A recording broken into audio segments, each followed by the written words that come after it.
Danes bomo v prebranih celicah brali dnevnik mladega naravoslovca, v katerem Dara McConnelty, mlad avtistični naravoslovec iz Irske, opisuje svoje leto.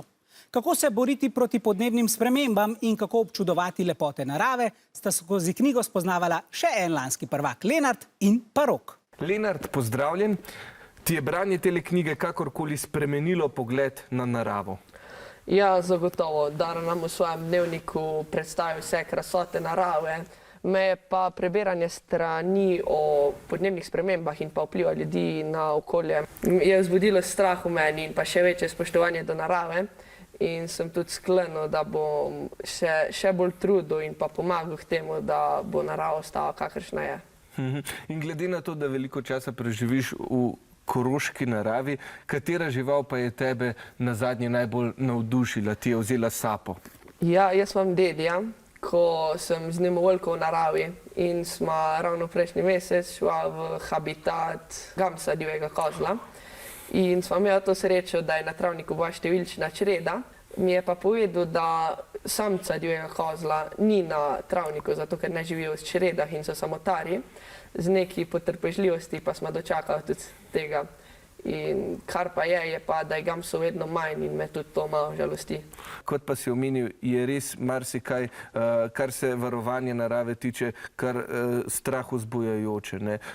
Naravne katastrofe, izumiranje živalskih vrst, globalno segrevanje in mislim, da je čas, da se zganemo in mladi prevzamemo usodo planeta v svoje roke. No, kakšen pomen pri ozaveščanju mladih pa imajo takšne naravovarstvene knjige, pa povprašajmo tudi prevajalko Anjo Radaljac. Živjo! Živjo! Naravovarstvene knjige vidim kot enega izmed možnih virov, iz katerih se mladi lahko veliko naučijo o človekovem vplivu na druge vrste, okolje in podnebje, pa tudi na kakšen način lahko sami prispevajo k zaščiti drugih vrst okolja, podnebja. In Dara McConnelty je pri tem odličen primer, saj vodi z svojim zgledom tako pri aktivizmu kot odnosu do narave, pa tudi raziskovanju. Hvala lepa. Ja, kaj pa ti misliš, da lahko mladi sami storimo za varovanje okolja? Torej, ja, posledice podnebnih sprememb so vedno bolj očitne in bi mladi mogli vedeti, da spoštovanje do narave bi moglo biti večje, pa da bi mogli bolj pridno ločevati odpadke in pa predvsem zmanjšati količino le-teh. Ja, res je. Samo en planet imamo in na nas mladih je, da ga ohranimo. No, mladi v studiu pa bodo, preden bodo rešili svet, morali rešiti še kakšno zahtevno Juševo vprašanje. Ja, hvala, Rok. Najprej male sive celice, potem pa gremo reševati svet. Vprašanje pa se glasi. Dnevnik mladega naravoslovca opisuje, kako se narava spreminja in kako to doživljamo. Lenart pravi, da je branje knjige v njem zbudilo posebne občutke. Kakšne? A. Spoštovanje do narave zaradi njene izjemnosti. B. Strahospoštovanje zaradi nepredvidljivosti narave. C. Žalost zaradi upadanja števila živalskih in rastlinskih vrst. Ali D.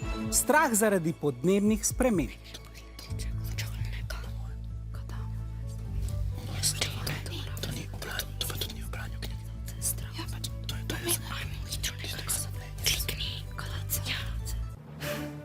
Rumeni so odgovorili C, skratka žalost zaradi upadanja števila živalskih in rastlinskih vrst, vijoličasti vi pa D, strah zaradi podnebnih sprememb. Ja, Lenart pove, da je prebiranje dela knjige v njem zbudilo občutke strahu zaradi podnebnih sprememb. Pravilen je odgovor D in 5 točk za vijoličaste.